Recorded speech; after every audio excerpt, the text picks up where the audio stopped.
Assalamualaikum warahmatullahi wabarakatuh. Saya Waalaikumsalam yang warahmatullahi terhormat, wabarakatuh. dosen penguji 1, Ibu Aprilian Tia Adisti, SPD MPD, dosen penguji 2, Bapak Agus Hermawan, MA. Perkenalkan, saya Sri Cikin Diastuti dengan NIM 27070230046, mahasiswa PPG PTKIN UIN Salatiga dalam jabatan 1 tahun 2023. Saya akan mempresentasikan modul sajar saya dengan topik binatang ciptaan Allah.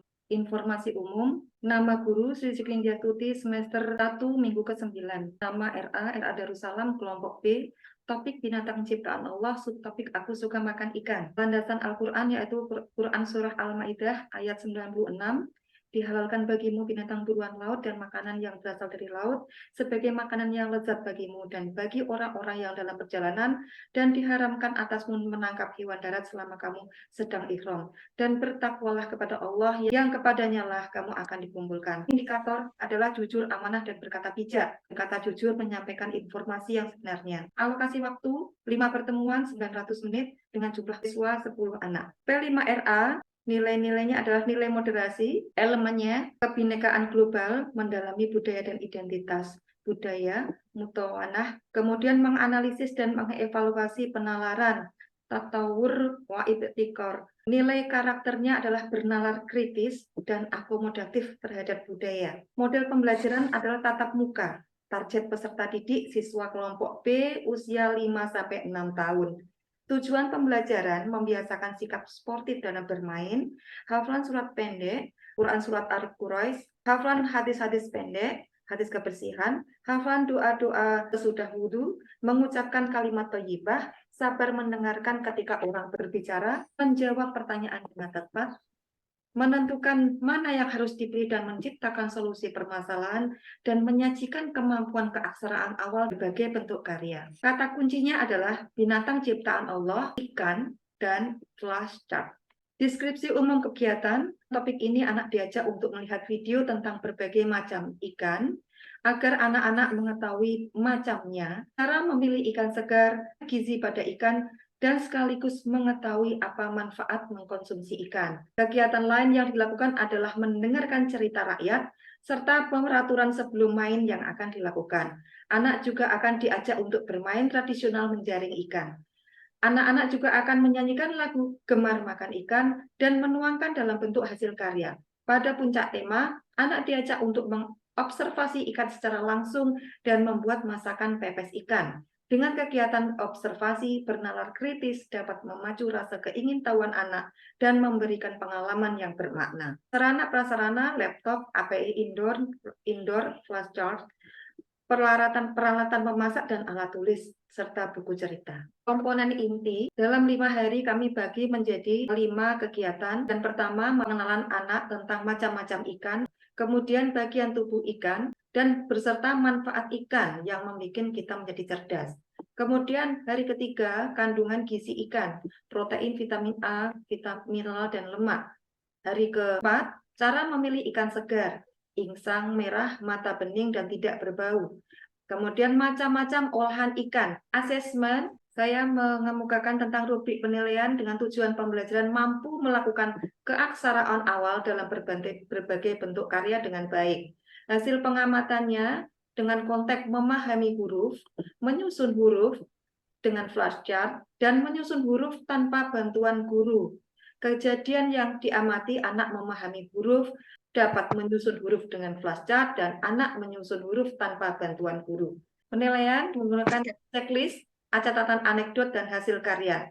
Dokumentasi dalam bentuk video, foto, bersama. Selesai. Terima kasih Bunda Sri atas presentasinya. Ini sambil karena saya membaca di situ, asesmennya salah satunya dengan menggunakan catatan anekdot ya Bunda? Iya. Bunda sebutkan di situ ya. Iya. Catatan anekdot itu yang seperti apa ya Bunda? Catatan ketika anak telah melakukan kegiatan atau ketika melakukan kegiatan. Yang dinilai atau yang dicatat apanya Bunda? Misalnya, ketika anak melakukan kegiatan awal menyusun kartu huruf, anak tidak mau atau mungkin lebih banyak membuat kartu itu sebagai mainan. Kita kembali ke atas Bunda awal tadi. Ini ya, berarti 1 minggu modul ajar ini akan dipakai untuk 5 kali pertemuan ya, 900 menit ya Bunda? Iya, betul, Bunda. Ya, ini berarti modul ajar yang ditampilkan sudah sesuai dengan kurikulum Merdeka ya. Bisakah Bunda jelaskan bagaimana cara menyusun alur tahapan-tahapan dalam penyusunan modul ajar? Pertama kita tentukan topiknya, kemudian capaian pembelajarannya. Dari capaian pembelajarannya, kemudian kita tentukan tujuan yang akan kita capai apa dari CP itu tadi. Kemudian kita kembangkan, kemudian kita petakan menjadi alur. Jadi ATP menjadi alur tujuan perkembangan. Begitu, Bunda. Pembelajaran atau perkembangan? Pembelajaran. Oke, ya, oke. Kalau begitu, di sini tujuan pembelajaran yang Bunda tuliskan, apakah sudah berbasis HOTS atau Higher Order Thinking Skill? Ada, sudah ada. Ya, contohnya yang mana, Bunda? Nih, menentukan mana yang harus dipilih dan menciptakan solusi permasalahan. Kalau yang HOTS itu minimal C berapa ya, Bunda?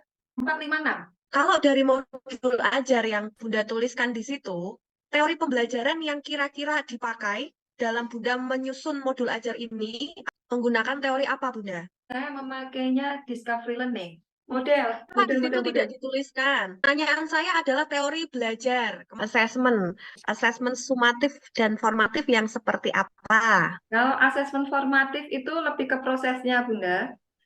Kalau asesmen sumatif itu ada di akhir kegiatan, akhir pembelajaran. Biasanya sumatif itu ada di akhir tahun. Dah cukup lumayan jawabannya. Kita berlanjut ke Pak Agus yang akan menguji tentang baca tulis Al-Qur'annya. Oke, monggo Pak Agus. Terima kasih Miss Lia. Ya. Selamat Bu Sri, sudah sampai tahap uji kompre dan saya lihat tadi jawabannya juga cukup. Ibu Sri, pernah belajar tajwid? Pernah, tapi sebentar Pak Agus. Coba saya dibacakan surat Al-Ikhlas. A'udzubillahi minasyaitonirrajim. Bismillahirrahmanirrahim. Qul huwallahu ahad. Allahu somad. Lam yalid walam yulad. Walam yakul lahu kufuwan ahad. Baik. Sekarang tulis Qul huwallahu ahad. Allahus somad. Pakai spidol kertas yang besar ya. Iya, Pak. Nggak usah dipikir-pikir biar saya nilai. Kelihatan? Miss Lia sudah bisa melihat? Nggak kelihatan? Belum, nggak kelihatan. Apa Matikan dulu. backgroundnya Betul, dinonaktifkan backgroundnya coba. dulu? Backgroundnya dimatikan dulu. Ya, backgroundnya matikan dulu biar kelihatan. Ya. Nanti tidak pakai H, tapi H. Itu hus somad. Allahus somad. Mem dal itu ya. Iya. Ya lapar roh. Ya. Ya sudah diturunkan. Bon. Silakan backgroundnya dikembalikan lagi. Qul huwallahu ahad. Ahad. Tadi itu kan ahadun. Terus dibaca ahad. Itu qalqalah sugro apa kubro? Sugro. Walaqad. Iqra. Laqad khalaqnal. Itu qalqalah sugro. Kalau di akhir namanya qalqalah kubro. Sampean baca surat Luqman ayat 19. Kamu dulu tahu.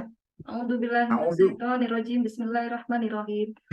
Ya, saya kira cukup Bu Sri. Saya berharap bisa ditingkatkan baik pedagogi maupun BTA-nya ya. Meskipun sudah cukup bagus, tapi harus terus belajar. Saya kembalikan pada Miss Lia. Silakan. Terus Pak Agus. Oke, Bunda Sri, alhamdulillah sudah selesai ujian komprenya. Silahkan ditutup dengan closing statement sambil menutup ujian kompre untuk panjenengan. Monggo. Alhamdulillahirrahmanirrahim. Terima kasih Bapak penguji dan Ibu penguji, dosen penguji 1 dan dosen penguji 2. Wabillahi taufik wal hidayah. Wassalamualaikum warahmatullahi wabarakatuh. Waalaikumsalam warahmatullahi wabarakatuh.